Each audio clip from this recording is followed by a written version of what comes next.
Now with that energy, going to prepare for our time of meditation. Just going to bring the energy down in the room a little bit. We're going to sing this, a couple of verses of this song, Blessing to the World.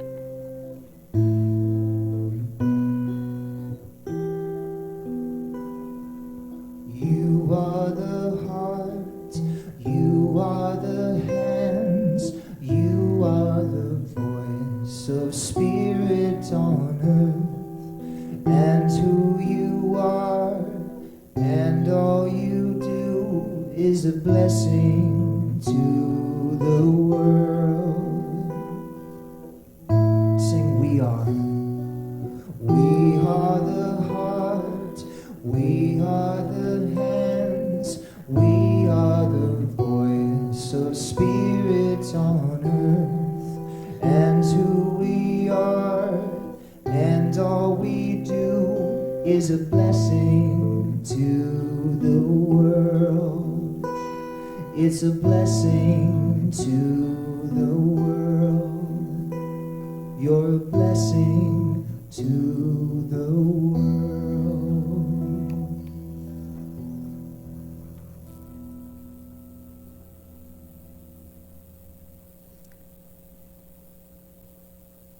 And I would say that the band is a blessing to all of us. We're grateful for that beautiful music that sets the tone every Sunday for such a perfect opportunity for us to work on our spirituality and our growth so we can be the light of the world. So I invite you now to just take a few deep breaths. And take one for every day of this week and all the things that have been on your mind. As you just take them in, let them out gently. Hold them in for a few seconds and let them out gently. And imagine all the light and love you're bringing to your soul. And just listen to these words and take in what it's meant for you today. I am the purest expression of love. And when I speak and act from that place of divine love, I am fulfilling my divine purpose in this lifetime. When I live my life as my divine self, I bring comfort to those around me, and in turn bring peace to the world at the same time. Love is the thread that connects all human life.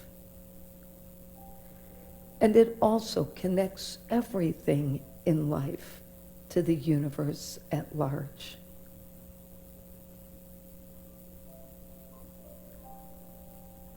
And ultimately, divine love is our spiritual bond to one another. It is the place where we see one another heart to heart, not just eye to eye.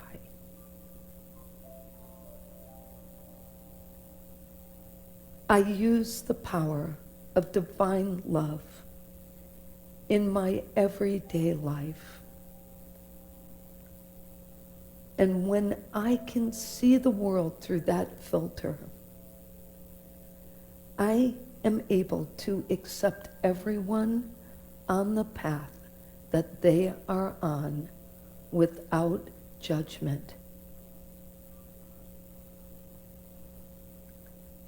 I accept everyone on the path they are on without judgment, and that includes not judging myself. I can be difficult. in my judgment of myself. I can be harsh without thinking about how I'm harming that divine light within by my self-criticisms. And when those self-criticisms are what I feel, they expand through me to others because I'm not happy with myself. But through divine love, I can bring comfort to myself and to others.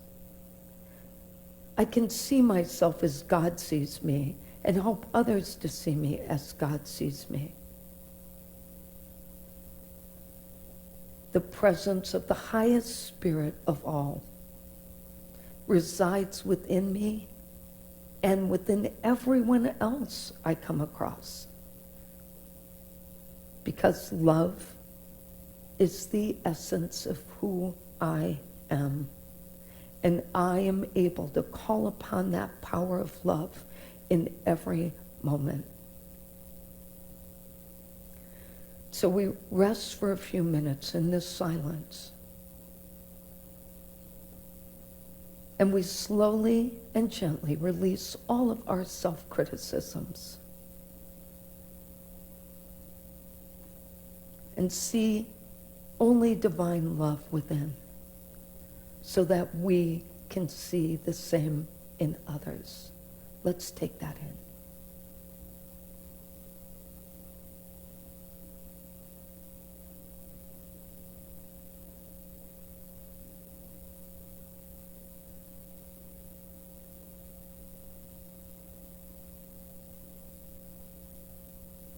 Let it go. Let it all go.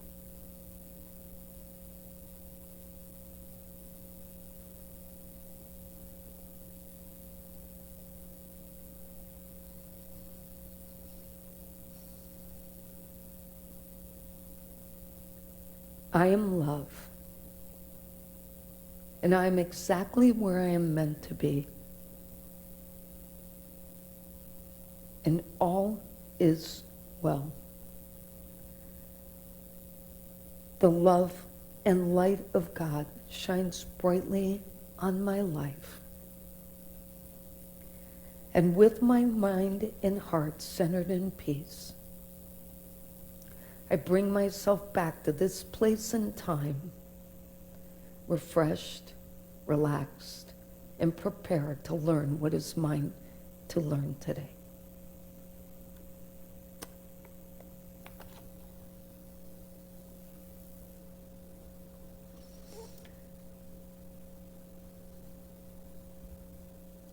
Throughout our lifetime, each of us has had the experience of trying to find ourselves.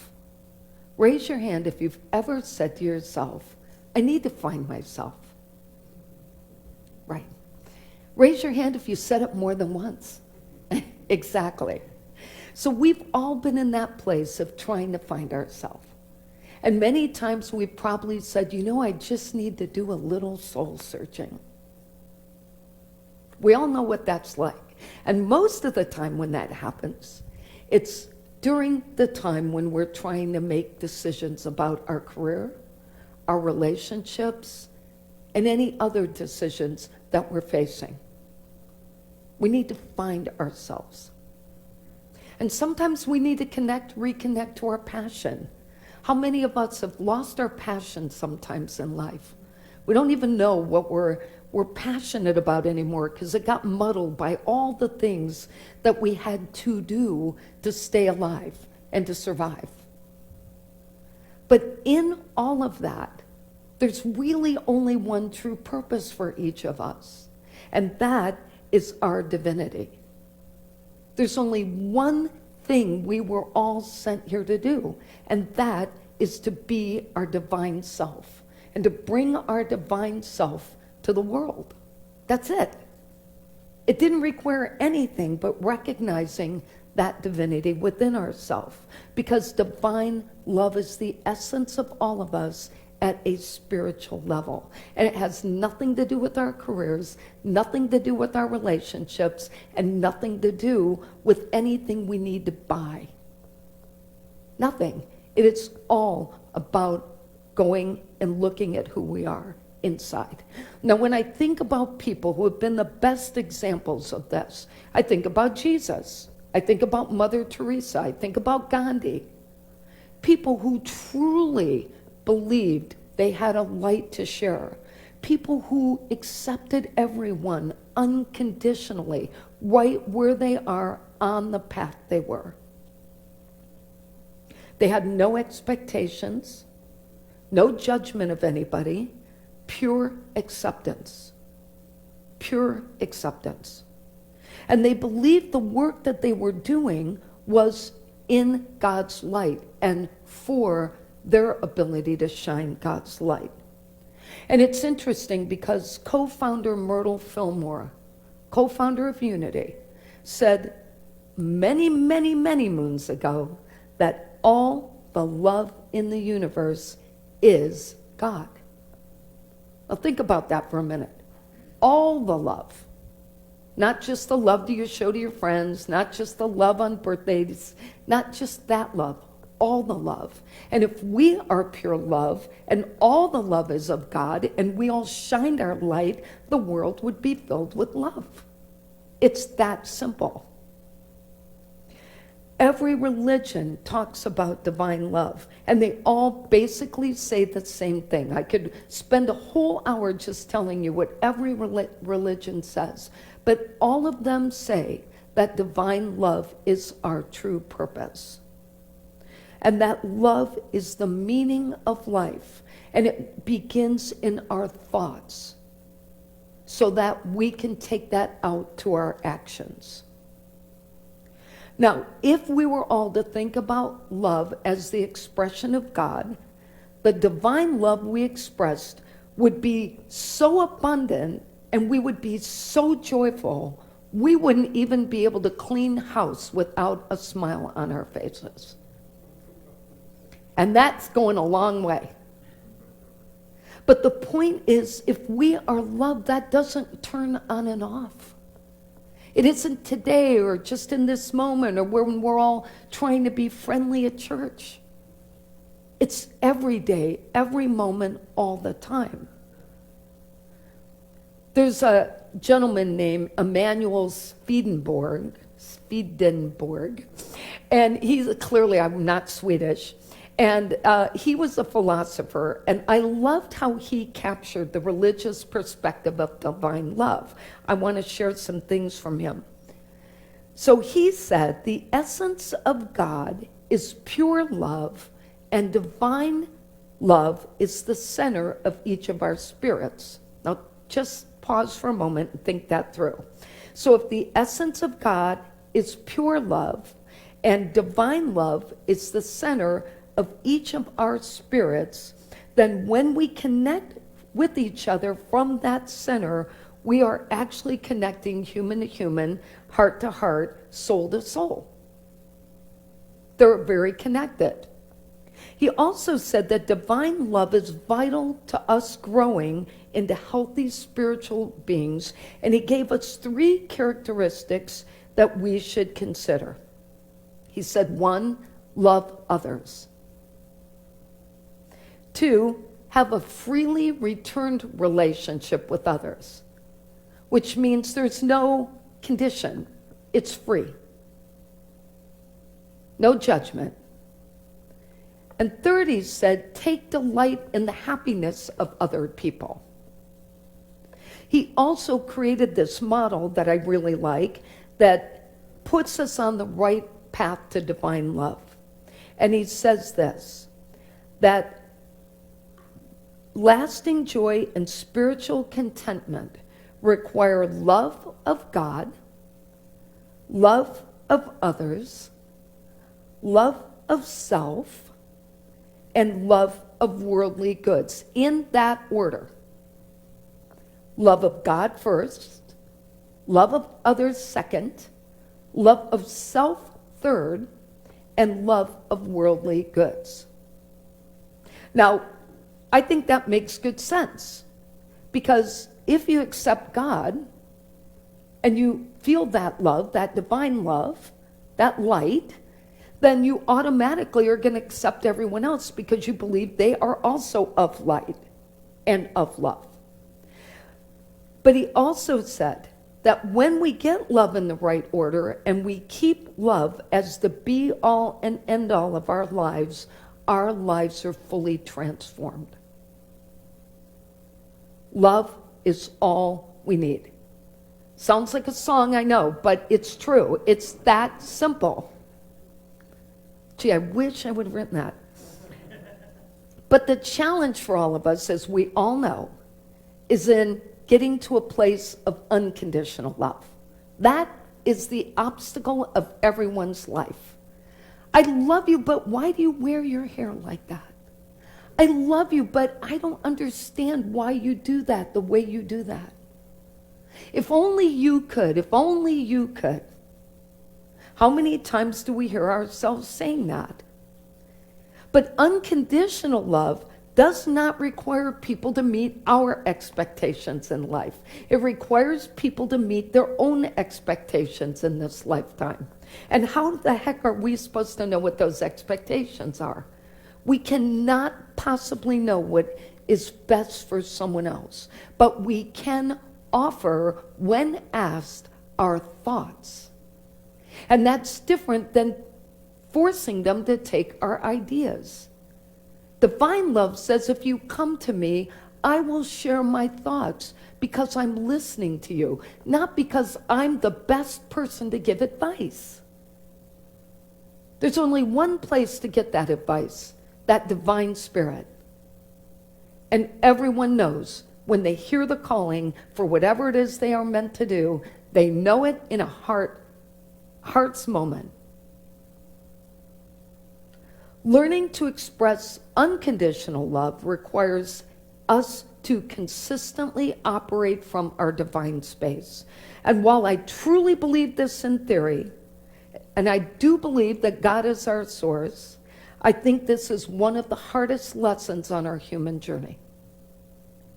To be a person who expresses divine love at all times, which is what we were sent here to do, and to be able to love unconditionally. And that means love ourselves unconditionally. How many of us constantly are bashing ourselves, even when we don't say it out loud? Oh, I shouldn't have done that. Oh, I wish I hadn't done this. Oh, I shouldn't have worn this today. Oh my gosh. How many times do we do that in a day? I bet if we listed it, we would be surprised at how often we are taking those shots at ourselves.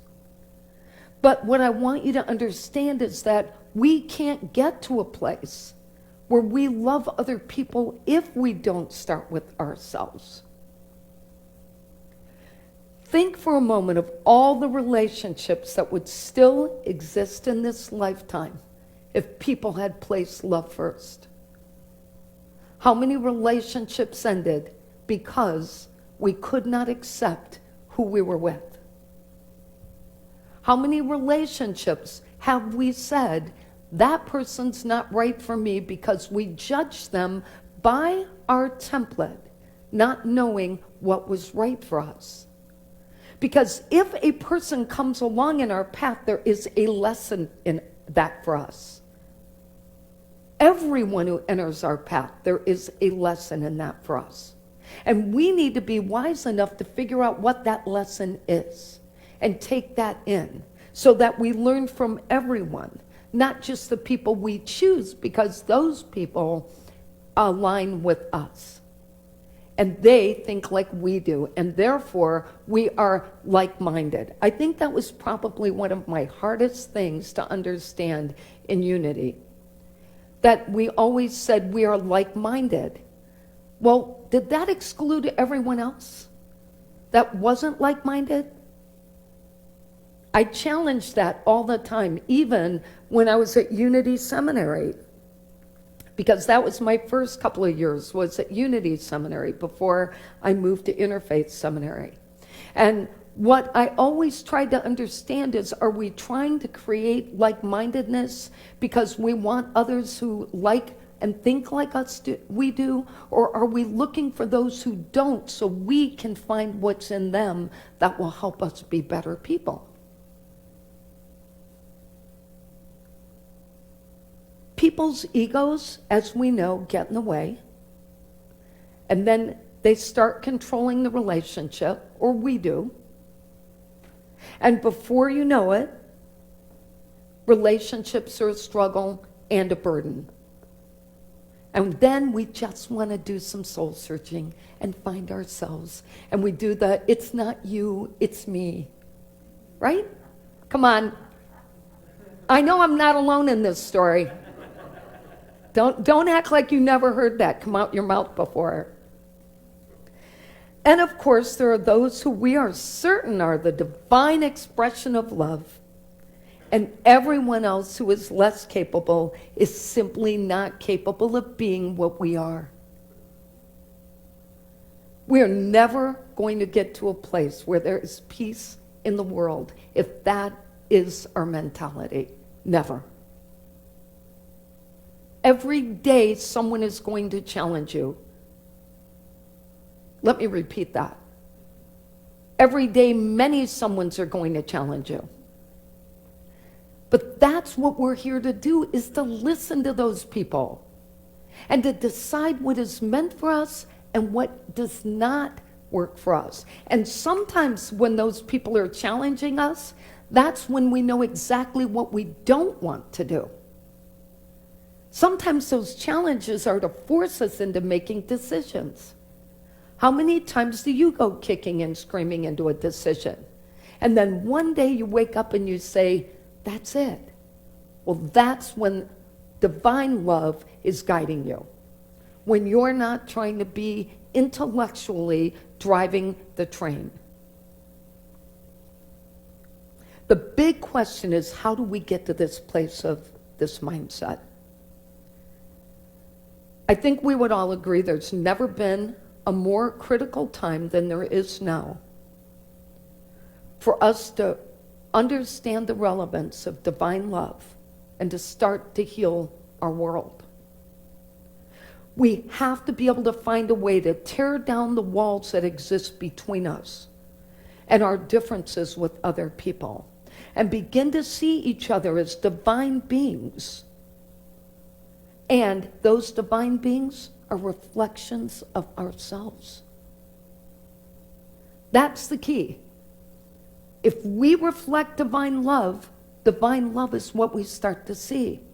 If we reflect judgment and condemnation, that's what we begin to see. It all begins with a thought.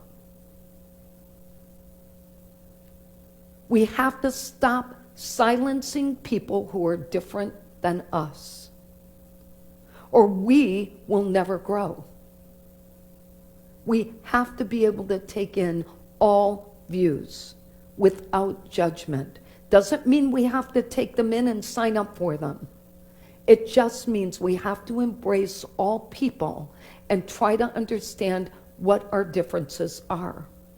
Because our relationships with one another are critical to the success of our spiritual evolution. We aren't going to grow if we don't take that path. It's a critical point that I want us to understand, that we can never grow if we are incapable of understanding perspectives beyond our own. We will never grow. It will always just be the world according to us. And that is not even humanly possible. Imagine a world with everybody saying the world according to us. It'd be complete and utter anger all the time. But think of it like this. Have you ever had a good day? Of course you have. But have you ever had a good day after sending out anger, resentment, and hostility when your day started like that? How many of us know that when we start our day with anger, resentment, condemnation, judgment, any of those things, self included, self-judgment, self-condemnation included, how many of us have ever had a good day? I promise you, it never, if it starts that way, it stays that way. But if divine love is our true purpose, then our outlook becomes more positive, and we create that positive ripple effect. So now imagine you start your day off with that divine love and that sense of acceptance and pure acceptance and unconditional love. And before you know it, what happens? Your whole day lights up with nothing but people who you see the same way. It's a ripple effect. What you put out is what's coming back to you. We create our experiences by the thoughts and actions that we have.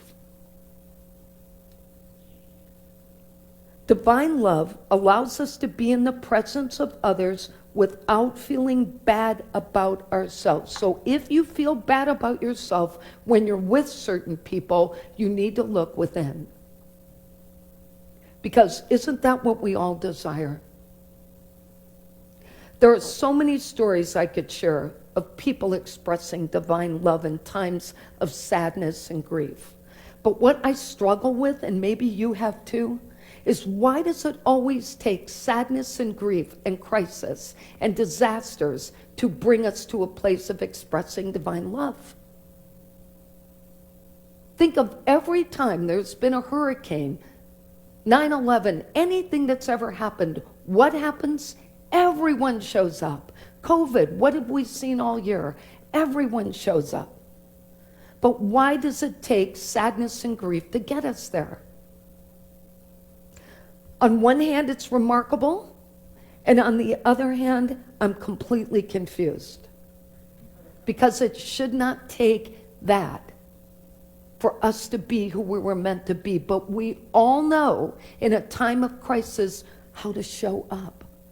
And so it says we're capable when we go into automatic mode and do what is best for that moment without thought. How can I help, is what we say. I was touched by a story that occurred in Birmingham, Alabama recently. And I want to share this briefly. This is an entire neighborhood that rallied behind a family's crisis. 7-year-old Allie Creek suffers from a neurological disease that took her sister's life just a year ago. Allie was dying, and knowing that she wouldn't live long enough to see Christmas, an entire neighborhood decorated their homes and created Christmas displays for her with her name on them. In many cases. Allie's mom said in a time that many would consider unimaginable, walking through the death of a second precious daughter in less than 2 years, our neighborhood has reminded us of the hope and light that always overcomes the dark. Pure acceptance, pure expression of love. That's the meaning of divine love. Divine love never quits on anyone. And more importantly, divine love succeeds 100% of the time. There's never been a story where divine love did not succeed. All right, I have a few takeaways for us today. Embracing divine love as our true purpose requires each of us to do the following. Number 1, make divine love a priority every day and express God in everything you do. Number 2, practice selflessness and unconditional love and be present to others and accept everyone right where they are. And number 3, stop expecting the world to change. Instead, work on your own thoughts and your own actions, and then watch the world change. Our affirmation for today: It's, I affirm divine love is my true purpose. And I want to end with a quote. It's one of my favorite from the late Wayne Dyer, who left many, many lessons for us. He said, "You are a creature of divine love, connected at all times to Source. Divine love is when you see God in everyone and everything you encounter."